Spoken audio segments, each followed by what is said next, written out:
Sebenarnya nih pasar ini harus ngangkat dulu karena kita tuh lagi menuju bubble. Biasanya kalau mau menuju bubble gitu ya, pasar itu ya harus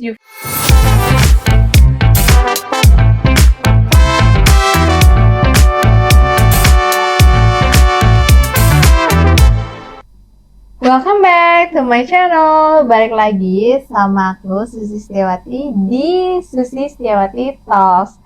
Nah, untuk video kali ini aku mau bahas lanjutan dari market crash. Jadi kan waktu di pembahasan bumi aku sempat bahas kemungkinan aroma-aroma crash market itu akan terjadi ya. Tapi menurutku ya nggak akan terjadi di dalam waktu dekat ini gitu ya. Mungkin ya pertengahan tahun atau dekat-dekat semester 2 2026 ya. Kok bisa? Yuk kita bahas. Nah, teman-teman kalau lihat sekarang tuh pasar tuh udah nunjukin volatile yang luar biasa tinggi ya, kayak saham-saham Wall Street itu kenaikannya udah cukup tajam, padahal fundamental ekonomi Amerika Serikat itu lagi hiruk-hiruk gitu ya, banyak tragedi dan lain-lain, gejolak geopolitik dan lain-lain ya karena Trump. Tapi Wall Street-nya itu malah cetak rekor terus gitu ya. Kalau kita kan masih mending gitu ya, sejalan dengan ekonomi kita yang tumbuh di atas 5% gitu. Kemudian ya neraca dagangnya masih surplus gitu ya. Sementara kan hal itu nggak terjadi di Amerika Serikat. Dia kan masih defisit, tapi Wall Street-nya naiknya kenceng gitu kan. Jadi kan ini kan udah memberikan tanda-tanda juga, apalagi harga emas juga naiknya udah gila-gilaan ya 2024 2025, meskipun sekarang udah mulai sideways, stagnan gitu ya. Nah, teman-teman harus bisa melihat nih, ini tuh kita lagi di fase apa sih gitu. Nah, ya, terus kalau kita lihat beberapa akhir ini udah banyak sentimen negatif gitu ya, akhirnya yang membuat pasar ini fear lagi, takut lagi gitu ya. Contohnya kayak kemungkinan The Fed gak akan pangkas suku bunga di bulan Desember, karena kemarin si bapak atau kakek Jeremy Powell udah mengatakan dia FOMC Oktober kemungkinan untuk pangkas suku bunga tuh kayak masih ada ragu gitu ya. Kemudian Michael Burry ya, trader short, itu kemarin dia udah nge-short dua saham lumayan gede, itu Palantir sama Nvidia ya kalau kita lihat, dan dia akhirnya udah menutup fund-nya gitu ya. Dan kemarin dia kayak dia beralasan bahwa pasar tuh kayak udah nggak memberikan peluang lagi deh gitu ya. Dengan catatan historisnya kalau kita lihat pada 2026 ya, langkah ini kayak semakin dia sorot gitu, meskipun ya kala itu kan kayak dia tuh bertindak terlalu cepat gitu loh, jangan sampai ini juga dia bertindak terlalu cepat lagi. Kemudian Bitcoin, siapa yang dipegang Bitcoin pada kena likuidasi, bahwa Bitcoin BTC anjlok ya sampai 84.000 ya, tadi pagi gue lihat di tanggal 23 November gitu ya. Biasanya kan kalau si Bitcoin ini anjloknya lumayan dalam, ini udah menimbulkan kekhawatiran pasar gitu loh. Ada apa nih gitu kan, biasanya dia kayak udah memberikan tanda-tanda gitu ya. Kemudian Peter Thiel dia melikuidasi saham Nvidia itu sampai 100 juta US dollar. Tapi sebenarnya porsi itu masih kecil loh gitu kalau porsi di dia ya gitu. Jadi sebenarnya ya emang berita kadang-kadang suka dilebih-lebihin say gitu ya. Nah, kembali, jadi kita tuh harus menerima informasi ini tuh harus kita cerna dulu secara objektif gitu ya. Jadi jangan sampai langsung takut takut gitu, akhirnya ya udahlah kita lepas terus semua saham simpan cash. Menurutku sih harus manfaatin dulu momen bullish yang kemungkinan masih ada potensinya gitu ya. Karena kalau teman-teman lihat masih ada kabar baiknya kok. Contohnya Amerika Serikat baru menyiapkan stimulus berupa cek 2000 dolar ya, 2000 dolar ya per ceknya, US dollar ya, 2000 US dollar. Terus Jepang juga baru melakukan pakai stimulus 110 miliar US dollar. China juga baru melakukan stimulus 1,4 triliun US dollar. The Fed juga baru saja mau menghentikan program QT atau quantitative tightening ya per 1 Desember, dan akan mulai meningkatkan likuiditas ke sistem keuangannya. Kanada juga baru mengaktifkan program quantitative easing. Apa sih quantitative tightening, quantitative easing? Aku lupa, aku udah pernah bahas di video-video sebelumnya. Mungkin di sini aku kasih gambaran aja. Jadi kalau quantitative tightening atau QT ya, itu kayak kebijakan moneter yang dilakukan oleh bank sentral nih, biasanya dia untuk mengurangi likuiditas ya, atau uang beredar yang ada di sistem keuangannya. Nah, dia biasanya membiarkan nih aset-aset keuangan yang udah dimiliki atau mencapai jatuh tempo dan tidak dibeli kembali gitu istilahnya ya. Jadi neraca bank sentralnya yang nanti nyusut, ya udah nanti secara aktif ya aset-asetnya kejual gitu ke pasar gitu. Jadi istilahnya lu ngurangin likuiditas di sistem keuangan bank sentral. Nah, nanti tujuan utamanya apa? Pastinya untuk kayak nurunin inflasi gitu ya. Kemudian menormalkan neraca bank sentral, ngurangin resiko overheating ekonomi juga gitu ya. Jadi atau kayak lu udah pembentukan gelembung aset keuangan gitu loh. Nah, kemudian kalau teman-teman lihat kemarin pas pengumuman The Fed 29 Oktober ya, komite itu menyatakan bahwa dia akan mengurangi agregat sekuritas per 1 Desember juga. Jadi kalau kita lihat tanggal akhirnya sebenarnya ya pasar tuh udah siap banjir likuiditas lagi gitu meskipun ada di tengah sentimen negatifnya gitu ya. Apalagi kalau teman-teman kenal Ray Dalio gitu ya, itu juga udah kayak sebenarnya nih pasar ini harus ngangkat dulu karena kita tuh lagi menuju bubble. Biasanya kalau mau menuju bubble gitu ya, pasar itu ya harus euforia dulu kayak ekstrim grade sekarang kan di level 13-an ya, itu kan berarti kan ekstrim ketakutan pasar. Biasanya kalau mau crash itu justru pasar itu lagi ekstrim bull banget, ekstrim keras gitu loh. Jadi kayak lagi bullish-bullish ya, lagi euforia baru tiba-tiba crash. Kalau ketika masa-masa ketakutan justru ini adalah hal-hal yang biasanya dimanfaatkan oleh institusi-institusi besar untuk akumulasi barang gitu loh.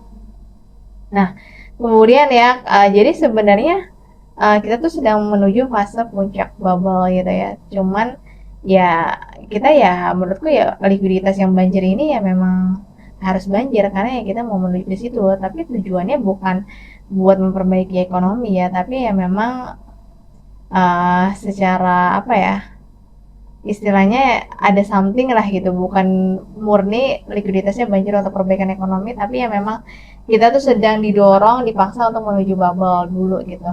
Kemudian contoh ekstrimnya di Jepang ya, di Jepang itu baru melakukan QE tadi sama kayak Kanada ya, quantitative easing gitu ya. Sebenarnya kalau QE ini bisa ngelemahin mata uangnya dia Jepang yen, tapi apalagi Jepangnya sekarang udah ya JP-nya tuh udah berada di level yang cukup lemah, permintaannya juga lemah. Dan makanya dia logis kalau dia harus mempertahankan stabilitas pasar finansial bukan sektorialnya, yaitu dengan lakuin quantitative easing. Quantitative easing tuh maksudnya gimana? Jadi kayak kebijakan moneter tapi yang enggak konvensial ya. Jadi kayak di mana bank sentral itu dia membeli aset gitu ya, membeli aset keuangan dalam skala besar. Nah, dengan membeli aset tersebut, bank sentral nanti menyuntikkan likuiditasnya gitu ya ke sistem keuangan. Nah, karena bank sentral ini bayar, akhirnya ya dengan menjadikannya kayak cadangan banknya tuh naik gitu. Sebentar kucing gue kenapa tuh? Pokoknya tujuan quantitative easing itu dia lebih kayak menekan suku bunga. Kalau suku bunganya itu tertekan kan investasinya bisa naik, kemudian kreditnya yang banyak minjem tuh kreditnya bisa naik lagi secara suku bunganya rendah, akhirnya ya merangsang ekonomi lagi karena ya suku bunganya rendah gitu ya. Nggak bisa sih mendekati nol lagi gitu Jepang ya.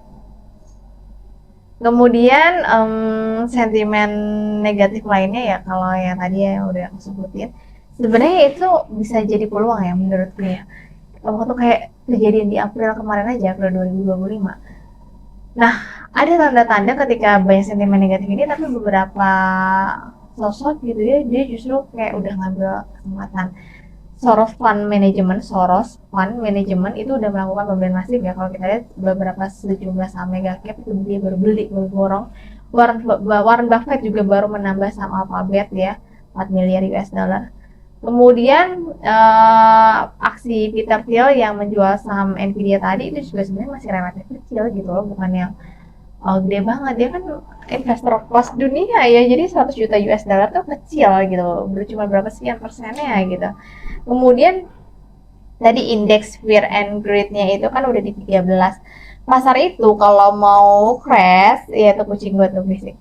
Crash itu dia biasanya bukan di posisi extreme fear gitu. Dia tuh dia tuh justru lagi euforia pasar banget, baru tiba-tiba langsung crash gitu. Itu pernah kejadian di beberapa tahun-tahun sebelumnya. Sana, lihat ke sana. Nah, gitu. Makanya kalau teman-teman lihat kemarin kayak waktu kita ada diskon gede tuh di April 2025 kan sempat anjloknya lumayan, tapi habis itu lanjut bull lagi ya. Semua indeks bull termasuk ISG, Wall Street, Hang Seng gitu ya, FTSE, CAC gitu ya. Kemudian cuman menurutku kayak akan ada hal yang mungkin menunjukkan kayak kemiripan seperti di April gitu ya, ada diskon sementara ya. Soalnya kan kayak The Fed ini sekarang nggak jelas nih mau cut rate atau enggak gitu ya. Kemudian yang mendukung adanya resiko mungkin yang terjadi seperti diskon April itu adalah Treasury General Account atau TGA, yaitu kembali menyalurkan likuiditas. Jadi kemarin kan pemerintah AS kan sempat tutup ya, shutdown. Pemerintah akhirnya melakukan kembali kebijakan fiskal atau belanja fiskal itu sekitar 2 miliar US dollar ya, uangnya ngalir lagi ke sistem dalam satu hari. Kemudian juga The Fed beberapa kali tuh kalau teman-teman lihat ngelakuin injeksi likuiditas gitu ya, selama periode kekeringan uang gitu ya, atau liquidity drop gitu ya. Makanya The Fed ini bersiap nih untuk pelonggaran lagi kalau diperlukan atau easing gitu ya. Kemudian negara lain tadi kayak Jepang, Kanada, China udah melakukan stimulus gitu ya. Jadi tidak mungkin nih kalau The Fed ini akan mengikuti bila ekonomi Asia itu semakin lemah gitu. Tidak menutup kemungkinan dia harus ikut lah. Jadi ya kalau mau ya The Fed harus cut rate ya. Kemudian data tenaga kerja AS kalau teman-temannya juga mungkin berpotensi buruk ya setelah shutdown kan, banyak yang nggak kerja, banyak yang nggak digaji juga gitu ya. Ya mungkin setup ini kemungkinan akan terjadi ya, tapi menurutku sih walaupun akan terjadi resiko penurunan lagi ya, tapi harusnya ini bukan crash, ini hanya koreksi sementara yang kita bisa manfaatkan gitu, karena tadi kan kayak likuiditas kan baru banjir, justru itu akan dimanfaatkan oleh institusi-institusi besar untuk membanjiri pasar lagi ketika dapat barang murah gitu. Nah, kalau pasar lagi koreksi lumayan tajam kayak April kemarin, biasanya money ini akan berlari ke story of value dulu. Store of value, SOV-nya tuh apa? Store of value-nya ya rata-rata ada di emas, di perak, obligasi pemerintah, mata uang gitu ya. Biasanya ke situ ya, saya nilainya stabil gitu lah ya. Terus kalau teman-teman lihat ya, di sini aku punya catatan gitu ya, ada 1, 2, 3, 7 7 sosok investor besar ini memproyeksikan bahwa pasar kemungkinan akan terjadi crash. Jadi sekarang koreksi saya dulu sebelum top bubble, habis udah bubble-nya top pecah baru potensi crash yang cukup besar gitu ya. Ya kalau kita sih nggak tahu ya, kita hanya bisa memproyeksikan misalnya. Kita nggak pernah tahu crash market itu terjadi di kapan, 2026, 2027 ataukah di 2028, seperti 10 tahunan di angka 8, nggak ada yang tahu. Tapi setidaknya kita bisa memproyeksikan ketika nanti dari acuan data-data ekonomi. Kayak Jeremy Grantham gitu, GMO, dia menyebut pasar ICU sekarang lagi ada di dalam super bubble gitu ya. Jadi kayak terutama untuk saham-saham AI ya dan teknologi, memperingatkan ada potensi meltdown. Jadi ketika mania berakhir ya pasar harus koreksi dulu. Kemudian Michael Burry ya kembali memperingatkan ya sama gelombang saham-saham AI, teknologi gitu ya. Dan juga dia menyoroti juga nih praktik operasi sama depresiasi yang memang bisa menutup kerusakan laba gitu. Karena beberapa kemarin yang mempercantik laporan keuangan ya. Jadi akhirnya ya mengkritik bahwa kayaknya ini ada something yang overstatement earningnya gitu ya. Terutama untuk nanti yang di tahun 2026-2028. Kemudian Mark Spitznagel gitu ya dari Universa memperingatkan juga ada crash besar ya kalau kita lihat di sini. Kemudian Ray Dalio juga melihat ada resiko makro, kemudian utangnya Amerika udah tinggi gitu, potensi finansial reset, di financial reset gitu ya. Dan juga masalah-masalah fiskal moneter yang tepat ya saat ini yang memang menjadi kekhawatiran juga kalau nggak cut rate ya. Kemudian Gary Shilling dia memperkirakan resesi dan menyarankan simpan cash. Ya simpan cash sekarang juga gitu ya. Tapi sih menurutku sih masih ada peluang ya. Kemudian ada Warren Buffett ya, investor kita semua gitu ya. Dia sih nggak ngeluarin prediksi akan pasar anjlok dalam gitu ya, tapi padahal kan tadi dia baru beli Alphabet ya, tapi dia memproyeksikan bahwa dia itu pasar kemungkinan akan terjadi crash di tahun 2026 hingga tahun 2028 ya. Mungkin 2026 nya pertengahan ya biasanya sih market tuh koreksi tajam.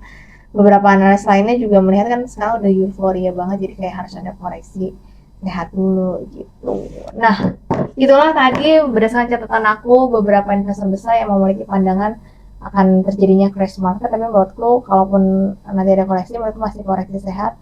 Kita harus menuju puncak bubble top dulu ya sebelum akhirnya crash, karena sekarang belum bubble topnya, masih menuju ke sana. Mungkin patokannya bisa ke saham bumi ya, kalau saham bumi udah naiknya kenceng banget ya di level 400-500an, mungkin itu udah tanda-tanda market akan crash ya. Mungkin nanti menjelang MSCI, siapa tahu masuk di MSCI Februari atau di bulan Mei ya, let's see ya.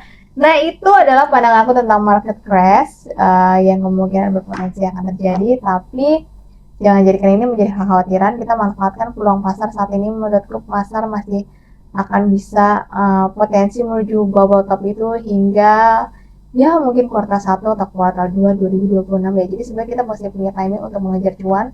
Kita kumpulin modal sebanyak-banyaknya agar kalau market crash benar-benar terjadi, kita udah punya cash banyak, udah punya modal banyak dari cuan saham-saham sebelumnya. Jadi kita punya modal banyak, kita bisa borong banyak, nanti bisa kita lipat gandakan setelah crashnya berakhir seperti yang sudah terjadi di sebelum-sebelumnya. Jadi manfaatkan waktunya sebelum crash, nanti setelah crash simpan uangnya di reksadana dulu, pasar uang ya kalau aku, baru habis itu kita siap membeli memborong saham-saham yang udah anjlok lebih, kalau bisa lebih dari 30%, bahkan lebih dari 50%, terutama untuk saham-saham yang memang fundamentalnya bagus dan masuk di indeks LQ45 tapi secara fundamental bagus ya, market value juga memadai. Nah, itu aja yang bisa aku sampaikan di segmen podcast hari ini. Aku udah lemes, sebetulnya lapar ya. Dan jangan lupa untuk follow di IG aku Susi Setiawati 22, TikTok Susi Setiawati 1994, dan juga buat teman-teman yang mau bikin website, kemudian butuh advertising, kemudian juga butuh bikin program, atau yang ngoding-ngoding itu, aku punya bisnis website creativeweb.id. Kalian bisa kunjungi websitenya ya, nanti tim aku akan membantu kebutuhan kalian. Itu aja bisa aku sampaikan di segmen podcast hari ini. Sampai jumpa di video-video selanjutnya. Bye bye.